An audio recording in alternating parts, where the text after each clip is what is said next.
Hi, everyone. I'm Joey Reese, and I'm here with the Practitioner, where we talk about all things mindfulness, forgiveness, attitudinal healing. Woo! I'm here with Joan Young today. Okay. One of the greatest things for me is to sit as a witness to people's journey. And it's really quite remarkable how I can see like these huge shifts and changes. And you, my friend, huge shift and change. Even when I think back to our first meeting, or even when I watch some of your videos, I'm like, who is this person? Who is this person? Of course, you've always been Joan.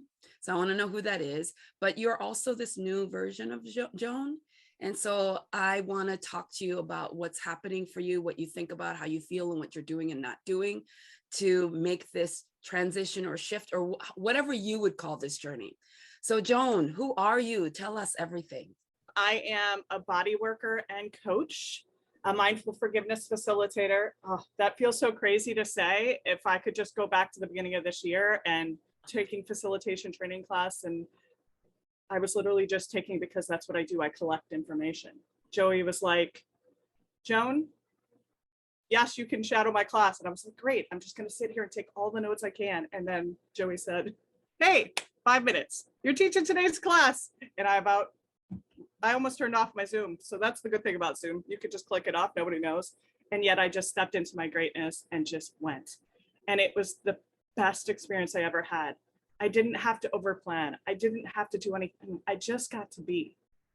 And if I could take away anything, well, I can take a lot from this year, but that is one of them, Joey, is just, I can call myself a mindful forgiveness facilitator from a place that I believe it, and I'm not just saying it. That is not a place I dance in well, and now I do. Well, who else are you? I'm a mom. I'm married. You heard me say body worker. I do fascial stretch therapy and Reiki, which is a mixture of intuition, energy work, and work with the fascial nets, which is huge. It's a big part of what we do, emotional release. We keep that in our fascia. There's a lot of times where we put that. So that with mindful forgiveness is such a beautiful dance. But you've been doing body work for a long time. I have been doing body work for a long time, yeah. Do you see the impact in that work through the mindful forgiveness stuff? Absolutely. Because here's the thing. Yeah. I always knew when people were on my table, sometimes they would cry, right? There would be some emotional release. And I've done some other training, so I realized that our body holds on to things that we don't process. Mm-hmm. But the difference is with mindful forgiveness, as I have somebody on the table, I can give them stuff. I can hear them. I can talk them through that, create that place for them to share. It's almost like, I don't want to use the therapy, but it's almost like a session on the table with people, giving them the space to say, you know what, if you cry here, you're safe. Like whatever emotions come up, let it go. And that has been such a cool experience. And that's the shift since mindful forgiveness, is understanding stuff I already knew up here, but really feeling that space to kind of, and because I'm working on me, because that's the part of mindful forgiveness I love, is we're always working on us and guiding with that. It allows me to create that space for other people to work on them. So, yeah. You know, this world of mindful forgiveness, I wouldn't consider myself a very woohoo person. My kids have always called me a hippie because I'm a vegan, I live plant-based life, I teach mindfulness, meditation. So that all makes me sound very woohoo. But I am surprised at how many Reiki, acupuncture, body worker folks get attracted to this work, because that's not who I go out and seek, because that's just not something. I've never had a Reiki session, never. Oh, and in fact, I can like nod my head when you say it's energy work. I can nod my head, but I really don't know what it is. Yeah. And I would never advocate for it because I don't know what it is. And it sounds like it's on that other end of, really? And yet, when I do my presentations, I'm always talking about energy exchange, right? I'm always like, we're like the spiritual beings that can vibe off one another. So can you help me understand like why it's not this fake body thing and it's like tangible to you? Do you know what I mean? All right. So I kind of combined Reiki with FST. So I am going to touch you and do body work as I'm doing Reiki. So that's my way of doing it. And when I first did Reiki, I needed a way to protect myself as a therapist, as a Reiki or as a massage therapist at the time, because when I would do sessions, work on my clients, muscle work, it would take me 2 to 3 days to recover from it. What I was doing is taking on all of their stuff, all of their energy, all of their emotions, all of their crap from the day, and releasing them from it, but I was taking it home. I was taking it home. And I'm telling you, when I say I was fatigued, I would sleep for the next day at least and just be really tired, feeling all the emotions that didn't feel like they attached to me. I didn't feel them here, but I felt them. So when I first went to Reiki, I went to Reiki because I needed to protect myself. And what Reiki is the energy coming from above. My source is God, but coming from above and flowing out. So as a practitioner, what it allowed me to do is that everything was going through me and out versus pulling through, right? And I didn't have to go, I want this person to feel better. I want this person, see all the I want, and that is taking up my energy. And so I was giving all of my stuff to them. So when I was gone, think of it like there's energy in an atom, right? And so you got all these pluses and minuses in there. And when you pull it all up, it's nothing, it collapses. I was doing that to myself. The person on my table felt great. They were going away, rocking and rolling, but I was giving everything.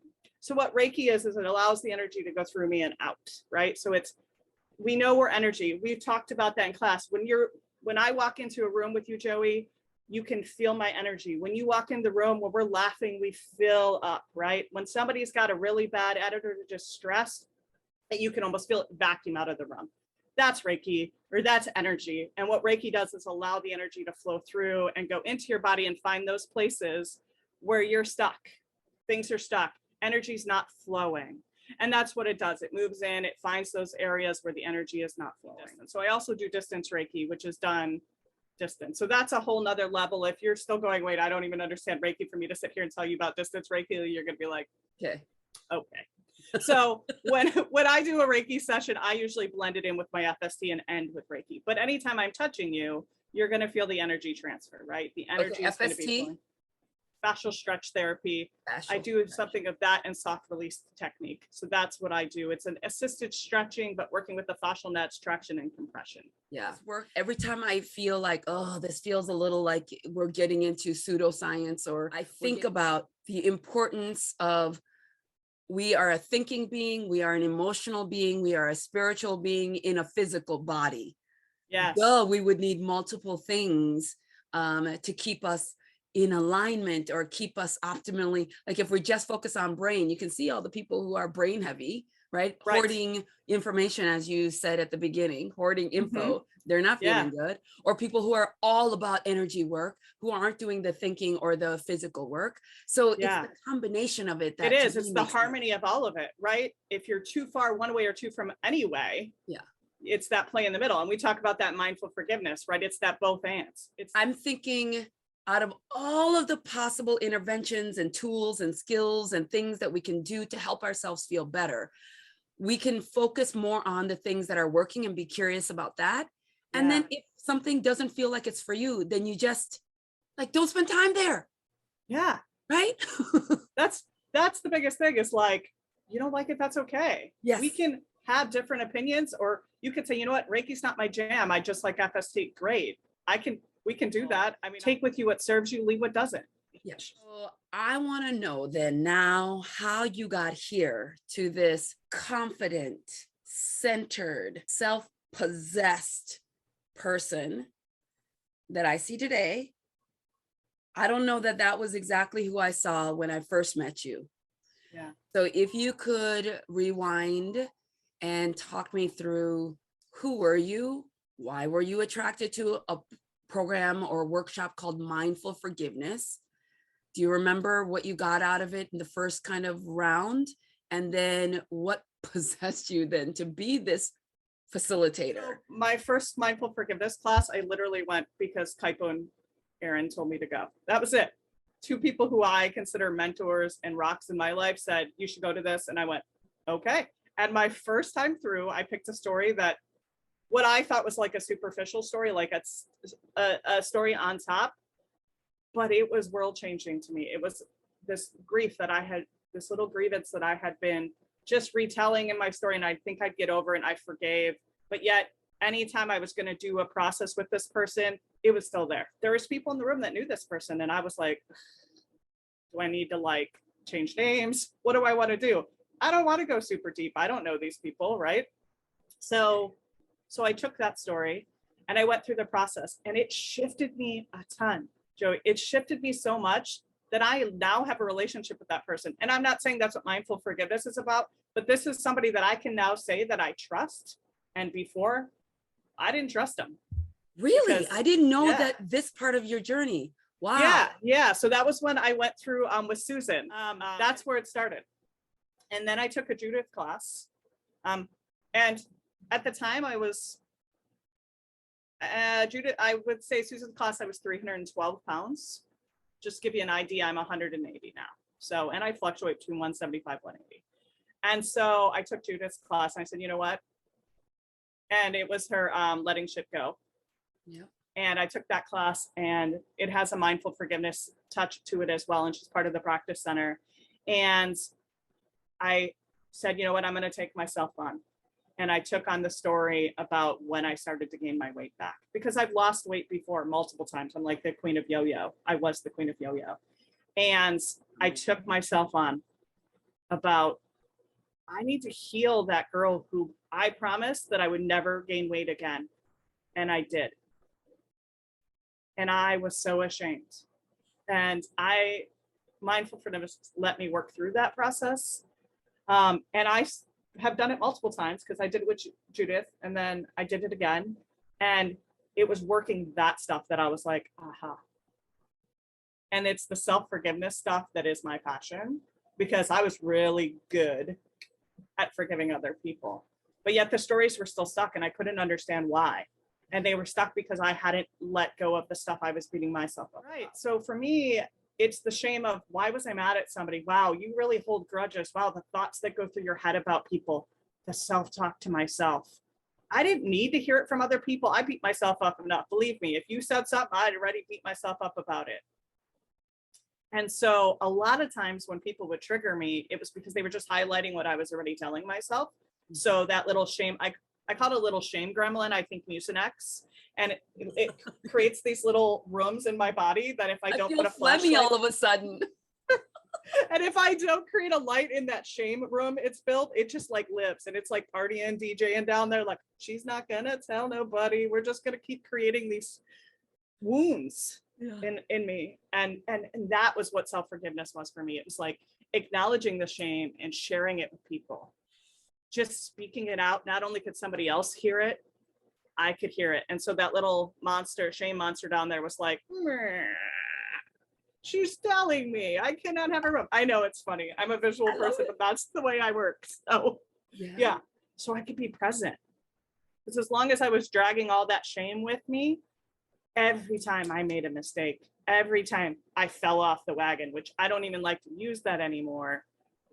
I'm on the wagon, I'm on the train. I just switch seats for a little bit, right? Yeah. Every time I was on, making a different choice, it was that, yep, here you go again. See, I knew you couldn't do it. Here you are, here you are, here you are. And it was this endless cycle of guilt. Yeah. And so I'd get there, I wouldn't get close enough to that weight release number, that number I needed on the scale. And then I would start beating myself up if I gained 5 pounds, then 15, 20, 25, 30. And then at that point, I was just like, whatever. Good. Yeah. Just be numb. We'll just be numb, because if we're numb, then we don't have to deal with anything. Okay. So you use the term weight release. Yes. Again, that's another thing like Reiki, where I'm like, oh, here we go over the cliff of woohoo.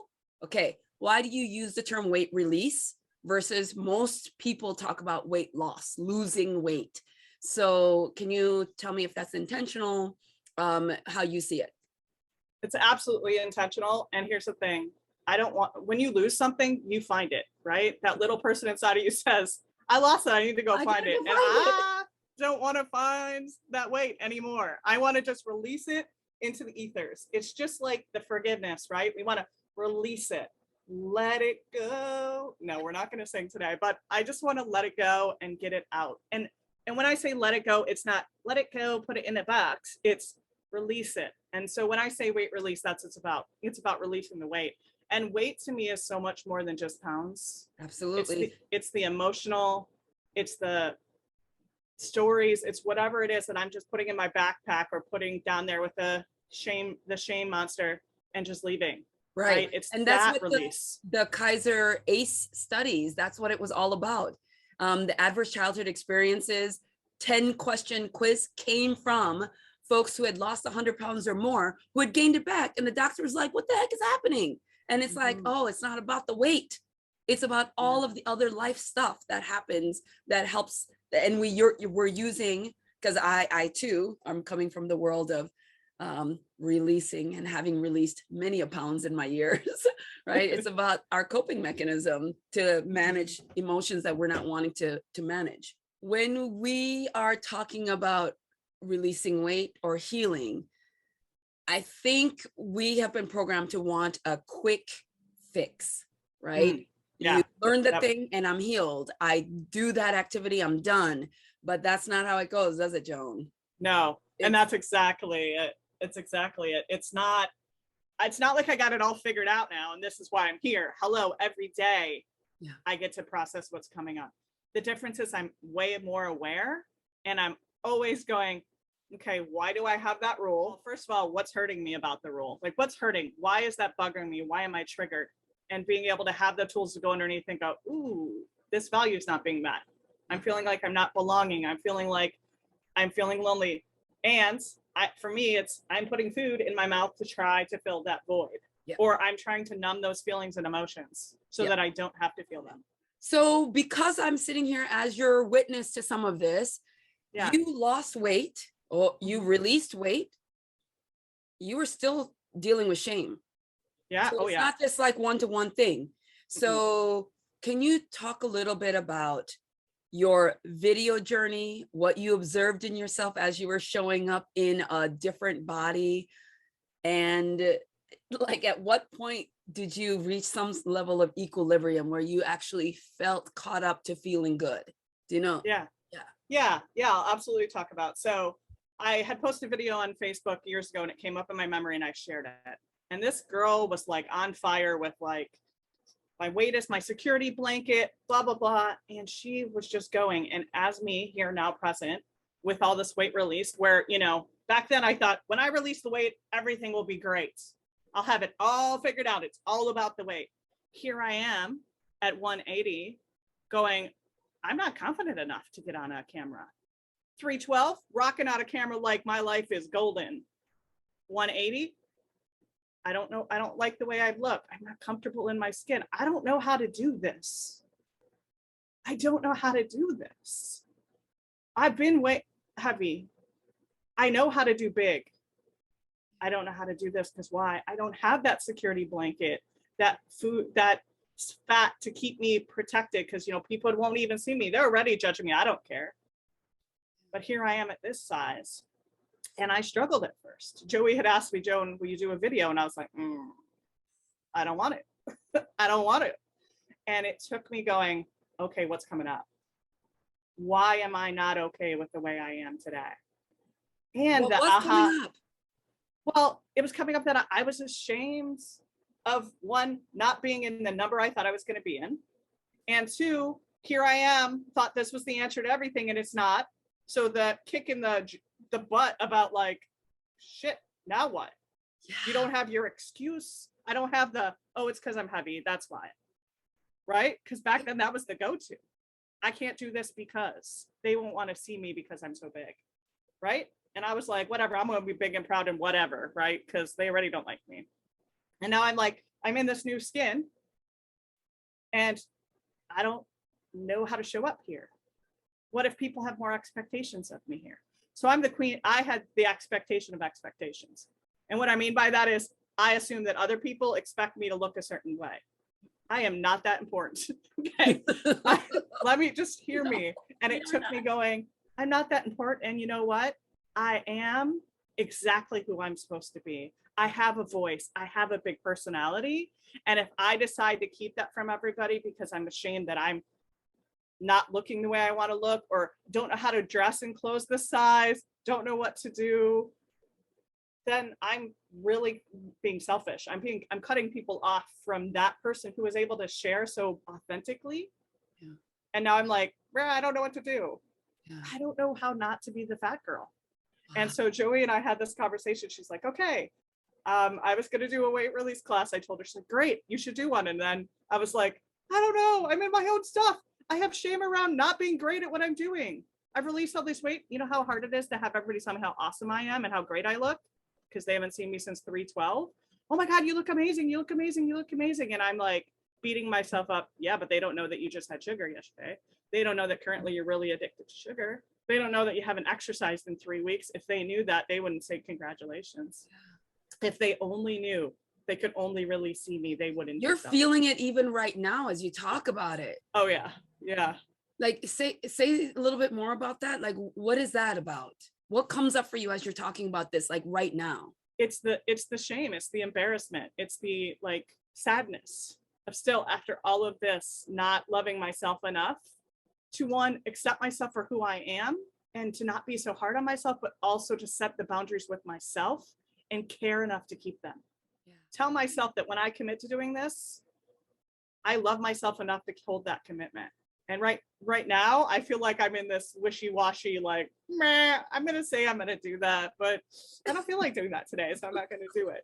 But it's a balance. It's this harmony of honoring that space, but also holding the boundary. You have done a few self-forgiveness focused, weight released focus, mindful forgiveness workshops. Yes. So as you're guiding other people, what are you observing in yourself?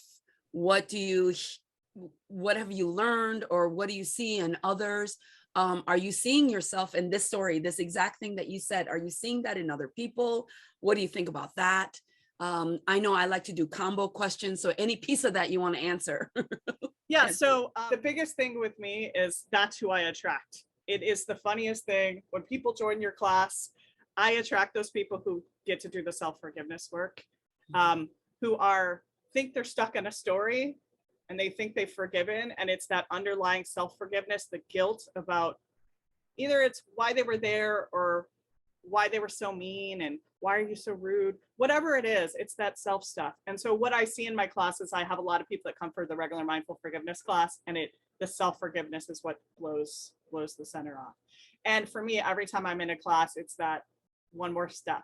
Because I do the work right there. We all do the work. We do it differently, but we all do the work right there. So it's that one more layer of self-forgiveness. And I think right now, my biggest aha I'm having is I used to think that I was on this hamster wheel of doing the work. And I would get down here and be like, but I just did all this stuff. Why am I still here? And what I'm realizing is it feels the same, but I'm 70, 100 layers through this onion. And I had to get through those other stories so that I could get down to the core of what's really going with me. That's yeah. Really and it's this awareness of you're always in the work. I mean, I'm sure Gandhi's still doing the work and he's pretty impressive, right? We're always in the work. We're still going through this mindful forgiveness, whoever I love that you brought up Gandhi, because there's an image of him doing really good work. But as a Black American, he is a shit show. He was a racist ass. So both and. Right, exactly, right? So we have these people that we put on pedestals. Yep. And we can reflect that back on self, that I can be doing the work and doing better and still got stuff to do. Yes, and that's the whole image. I'm working on the Practice Center logo and kind of fixing it, but the idea of it was the sequence of us opening up. We're going to circle back around to the same lesson, the same issue, but we might be a little bit wider if we start at this tight little pinpoint. But each time we spiral, it's like our world gets a little bit bigger, our awareness gets a little bit bigger, like the pieces of our story gets a little bit, there's more space. That's why we talk a lot about expansion versus restriction. So right. Yeah, absolutely. That growth spiral is exactly what I'm thinking about when I think about the Practice Center. It's that one and done is not good enough. If the research around leadership training is that retention work has to be done at least a year in order for anything for us to stick. But in this fast food society, we want to go, Joan, you should forgive yourself. And that Joan would say, okay. And then ta-da, we're done. Yeah. Yeah. And that's it, right? It's that we should know better. We should do this, right? And it's like, no, it's not. And you know, the Practice Center logo always makes me think the more expansion you have, the more time in the present you have. So it's like that eye of the storm gets bigger, so you have more room to move around and more time to go, okay, all right. You know what? I'm still in the shit, but now I'm aware of it. And that is huge. That's huge. like to be aware. And there's times where I'm like, yeah, I'm aware and I'm gonna sit my shit for a little bit. So just, but the difference is now I can notice where I'm at. And when I'm ready to process, I can go, okay, why did that piss me off so much? And I say piss me off because I usually go anger. That's my first. Me too. That's my first. Push everybody away, because if I'm angry, they won't come closer. They can't hurt me from out there, right? They'll just think I'm mean, and that's okay. I'm used to that. Yeah. So, right? That hit a little realer than I expected it to come out. So, and just to, you know, when you have I have a big personality, and I get told all the time I'm too big, I'm too much. I don't know how many people I've been told, man, when I first met you, intimidated me. You intimidated me. You're so intimidating, Joey. Why won't you smile? You don't. Yeah, that it's funny. I went right to logic to kind of get away from the emotion. The pain of feeling alone, but yet my go-to is to push people away. And yet I struggle with not wanting to be alone, yet I push people away. So it was just this. Whew. So what specific tool in this work that we've done supports you in changing that piece? Because it sounds like it's raw and it's an ongoing work. So what tool, what piece, what do you go to? Okay, so for me, it's that positive intention and the unenforceable rule. Those are the two I work together. What is it? What's the rule that I need to be met? I want people to accept me as I am, right? And the need to belong and to be seen, right? So all of that in there. And then the positive intention is a couple things, right? And more self-forgiveness, I guess, is how do I do that for myself? Yeah. And how do I stop shoving people out so that they can be with me? It will go attitudinal healing on this. I'm either acting out of fear or love. Yeah. And either way, I'm coming in big. Either way, I'm coming in the room, either from a porcupine cactus of anger, still big, or I'm coming in from a big warm hug of love. Yeah. I am who I am. The difference is, like, first I get to love myself and belong to myself and be willing to accept who I am. And if I can accept who I am, then I'm coming from a place of love. So, right? And if you're not ready for the love, that's okay. That says nothing about me. Joan, do you recall in your life having that feeling? When were you disconnected from that feeling? Because we talk a lot about trauma is that event that separates us from that felt sense of safety, dignity, or belonging, which means that there was a time when we felt like we belonged and we felt some sense of safety. Yeah. Right. So when was the last time you felt okay in your bigness and your warmness and your loudness or your too muchness? When were you okay? And how long has it been then since you've come back home? Okay, so when I was a kid, and I'll go back to like the age of 10, 5th grade, I was very big. I talked a lot. I used big words. I hung out with my brother who was 9 years older than me. He was like my idol at the time, my mentor. And a teacher pulled me into the classroom with my mom and told me that I used too big of words and I was using too smart, and my friends didn't understand what I was talking about. And we needed to tone down the language I was using so that I could be more accepted for my age. And at that moment, I knew that I was too different. And in order to fit in, and hear me, it probably was not what was on her heart. She was probably, but that didn't matter. At that moment, I heard, you're too much. If you want to belong, you got to be more like everybody else. And then what happened? I played along for a little bit. And then Joan High School was like, screw this shit. I'm going to do everything I'm not supposed to. You tell me that this looks like the box. I'm out here in the box. Because if I'm far enough out, then people won't accept me anyway, because that's what I'm trying for. So I'm getting what I want. Yeah. Right? That doesn't play well either.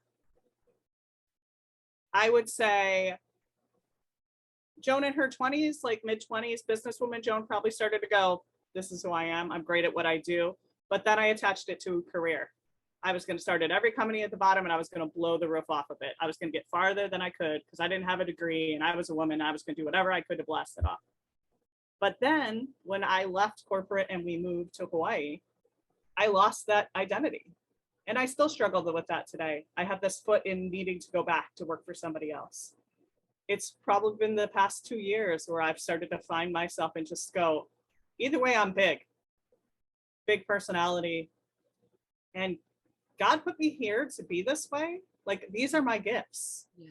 And it's being selfish not to. And like I said, either way, I'm big. Because you know what? At 312 and 180, we're still getting the same views. There's still people that tell me I'm intimidating. But the difference is now that I love myself to know that it's not about me. What now in terms of how do you continue to expand and grow or lean more into yourself? And what now in terms of what do you think about when you hear the practice center? What now when you think of the two of us? Yeah. You know, in this work, like, what do you see? If you could project a little bit, what do you see for us? So the practice center, I love the concept because to me, just the words in themselves, it's about coming to a place to practice, and it's about coming together and rooting together, meaning like we come from different angles of how we do mindful forgiveness, but together we can share the things of how we do it and what we do, right? And the practice center is this practice of you don't have to be perfect.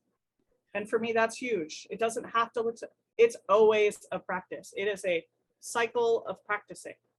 From a retired perfectionist, knowing that I could always be in the practice and that's okay, that's a thing. But as far as what I can't wait for the practice center to be international more. I mean, I just did my first international class and I'm just excited for like the attitudinal healing, and I'm getting to do that. So that's going to be my next, like, what's my next training is attitudinal healing, which I love because when I first took attitudinal healing with Joey, I was like, oh, this whole lovey stuff is, yeah, this is a whole nother level. Okay, all right. And I remember seeing the 12 things and going, Joey, I think one of your questions was, which ones of these stands out as awkward? And I didn't want to say, 11 of them don't really feel comfortable. So I'm excited to really take that on and honoring the fact that I use them more than I think I do, or more than I'd like to pretend that I do. Yeah. So you know what I'm just now realizing is part of my draw to mindful forgiveness, or Fred Luskin's Forgive for Good, because that's where we're getting a lot of this stuff. And also Dr. Tao Lei, the way that she approaches mindfulness, it was very practical, right? Here are some steps. Like, you don't need a bunch of like ceremony to practice mindfulness or meditations. These are the very practical facts stuff. Mm-hmm. That's what I needed in order to put my toe into this world of healing. For many reasons, lots of different sectors of this planet don't feel comfortable getting mental health help. Yeah. Like healing their trauma. Like, there's so many barriers to that. So I'm coming up from a place where therapists, psychologists, psychiatrists were not safe for me. Like, physically, they weren't safe for me. Yeah. Right. So the idea of having to do this, sit down and tell me how you're feeling. No, thank you. But something about mindful forgiveness was like, boom, think about this. Boom, this is how your brain works. Boom, the steps, right? So then I collected and opened my doors, and I gravitated towards the people that were drawn to me are people that were like me. Because my sales pitch was like, look, these are like fact steps. So then as we start feeling better, I notice I have a big pile of us that are like me, right? Yeah. And then here I'm like, oh, but this thing that came out of A Course in Miracles about our attitudinal healing, I think I have space for this. Yeah. And so as I dip my toes into it, I'm like, come on, guys. And do you know how many times I've heard this exact comment? They're like, oh my God, this lovey-dovey, now what is she wanting us to do? And I was like, oh, yeah. It was almost like a bait and switch, but not really, because we have room for all of that. Yeah. Right. But we didn't have room for all of that when all of our life was just filled with pain. Yeah. How can you think about love? Right? How can you think about that being a choice? Love over fear. That's not a choice, I would say. That's not a choice. Back in the day, I would have been like, look at my life. I had no choice but to be in fear and pain. Mm-hmm. But now that I excavated some of that, there's space where I can go, yeah, the essence of my being can be love, maybe. And it's that logistical thing that got me into mindfulness. Oh, there's steps. I could just process through. Great. Let me process through. Yeah. Because then I don't have to go here. Yeah. And mindful forgiveness gives me like the clip on to be able to go into the cavern. Yeah. Yes. And I'm And sure then there's better attitudinal healing terms to clip on. is, then how would Playing you in the describe it? cavern? Playing in the cavern and getting to choose how I show up Yeah, from there. I dig that. Dig that. Yeah. So what's your role then in the practice center? You know, those of you who don't know, Joey's kind of that person in the middle, just holding the balloons, and we're all just floating up, and she's holding us all foundational. So allowing more things to be able to hold so that we can change more people, get into schools, get into businesses, get into wherever we want to go. Yeah. But for me, it's about being there to give a space for leaders and healers to come and do the work themselves. And you've taken that on like very specifically. You are the cornerstone then of our monthly meetings for 2022.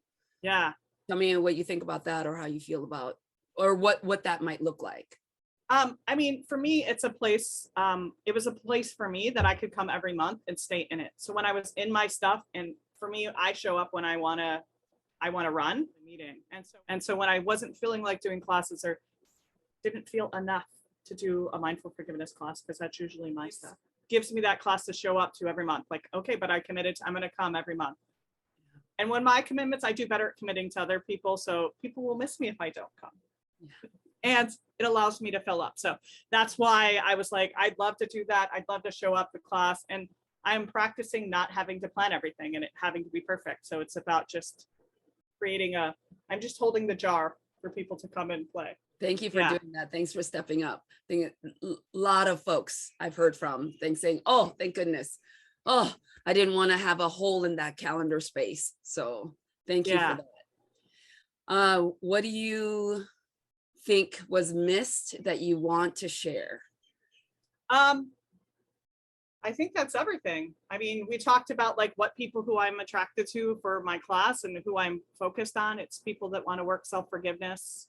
Obviously, because I've lived it and dreamed it, been in it, is the weight release community. And also places for leaders and healers to heal. Because even within the mindful forgiveness facilitators, I'm in fact going to start a class for them so that they can come and do the work. We all do the work, but it's a place where we get to step out of guiding and just be. Yeah. So it's just creating that place for other leaders and other powerful people who are running and changing people's lives to come and take care of them. Because I think as a community, our healers need to heal. Absolutely. I'm into that. I am feeling that more and more. The more professionals and therapists and people with letters behind their name that show up to our groups, I'm hearing there's just exactly what you said when you were doing Reiki, and you're carrying all of that pain and then you're going home with no place to put it. Mm-hmm. Yeah. So I like to think that we're providing a space for those particular people too, and that you're a leader amongst those leaders. So thank you for that. Yeah. Joan, this past year, 2021, what are you the most proud of, or what has been your wisest decision that you've made? Out of all the wise decisions, just pick one or two that you'd like to speak on that perhaps you're going to be taking into 2022. Okay, so one of the biggest things in just reflecting back was I've been able to maintain my weight the whole year. I haven't done that. I can't tell you the last time I've done that. And when I say maintain that weight, does that mean I've been at the exact same pound? No, I've given myself a 5 to 10 pound fluctuation, and I've maintained it all year. And I didn't beat myself up when the scale went up. Let me just tell you, that alone has been huge. And when I feel myself getting to that place of wanting to beat myself up, going, okay, what's coming up? What is it? Right? Yeah. And it's kept me embodied, because I'm a queen of disembodied, which I used to think was grounding and in touch with myself. But what I was doing is pulling myself back. Yes. Backing out. So that's a whole nother conversation. But the other thing is that I've been teaching mindful forgiveness, guiding, whatever. I don't know what the word is. I don't like teaching because it's not really what we do. Facilitating is what I use, but facilitating. Yeah. I think done like 10 or 12 classes this year. And even with taking a break. And the really cool thing is I'm finally doing the weight release class. I've done some self-forgiveness, but I've been in my stuff about not being enough for the weight release class, and I've come to this thing that I'm exactly what people need. Exactly. So I'm doing that class starting second quarter, and it's just going to be great. So when does it start? March.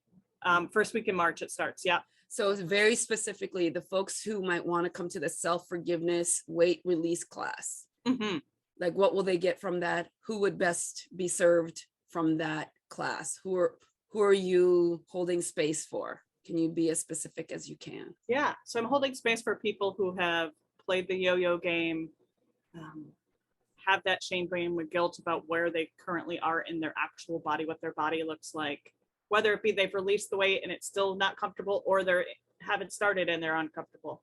That's what I'm looking at, to create a space. Now, I'm not saying you're going to come to this group and pounds are going to drop off, but it's about getting the tools to manage and to understand why we're where we're at. So that's what it looks like. What does forgiveness mean to you? So forgiveness, this is a question that I'm like, I want to say it's tough for me, but it's not. So forgiveness to me is about letting go of the attachment of the story. It's not about erasing the story, but it's about honoring the emotions of the story and being okay with not being okay around the story and processing the emotion. And then still having that in your life and it being part of what's made you who, and getting to move forward. So I cut it breaking the chains, whatever you want to call it. But to me, it's about honoring the emotions so that we can really release the story. Thanks, Joan. Where can people find you and connect with you? My Facebook page at 360 Degree Journey. Perfect. Yeah. Awesome. Thanks everybody for listening. We're saying Thank bye you guys. now. Love you. Bye.